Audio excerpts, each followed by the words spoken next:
তো hello guys, ready হয়ে আর দেখতে পাচ্ছ এই যে নিচে বাইক নিয়ে বেরিয়ে পড়লাম। কোথায় বাইক নিয়ে আমি আজকে যাচ্ছি কোথায় তোমরা দেখতে থাকো। তো আমরা যেতে যেতে চলে আসলাম, আজকে আসছি আমরা শ্মশান মেলায়। তো শ্মশান মেলাটা বাউল হয়, সেই এনজয় হয় মানে যা, মানে কি বলবো, অসাধারণ। তো তোমরা দেখতে থাকো, মেলায় ঢুকে পড়ছি। আর প্রথমে মেলার আগেই যেখানে আসছি শ্মশানকালীকে তো প্রণাম জানাতেই হবে, বা মা আমাদের সবার মা, মাকে সম্মান জানিয়ে প্রণাম করে বা মন্দিরে গিয়ে দর্শন করে নিলাম। তো দর্শন করে প্রাণটা একেবারে জুড়িয়ে গেল।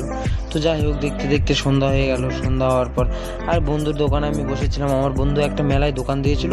তো যাই হোক, মেলায় লোকজন সেরকম হচ্ছিল টুকটাক। তো ভাবলাম যে খালি দোকানের এখানে বসে থাকলে হবে, একটু ভালো শুনতে হবে, তাই জন্য বাউলের এখানে চলে আসলাম। আর ওই যে দেখতে পাচ্ছ বাউলের এখানে প্রচণ্ড লোক, আর ভালো গান গাচ্ছিল। যাই হোক, বাউল জিনিসটা ভালো, খারাপ বলবো না, কিন্তু তবে হ্যাঁ, শ্মশানকালী বলতে হবে মা সবাইকে রক্ষা করে। তো যাই হোক, অনেক লোকজন তুমি দেখতেই পাচ্ছ, আর আমার তো পুরো লজ্জা লাগছে এইভাবে ক্যামেরা করতে, তাও তোমাদের জন্য করছি। তো যাই হোক, ভালো লাগলে সাপোর্ট করো। তো এখন রাত হয়ে যাচ্ছে ধীরে ধীরে, আর বাড়ির দিকেও রওনা করব। তো মেলা টেলা দেখা হয়ে গেলো, এই যে দেখতে পাচ্ছ তুমি মেলা। তো এখন বাড়ি যাব। তো ভালো লাগলে সাপোর্ট করো, টাটা।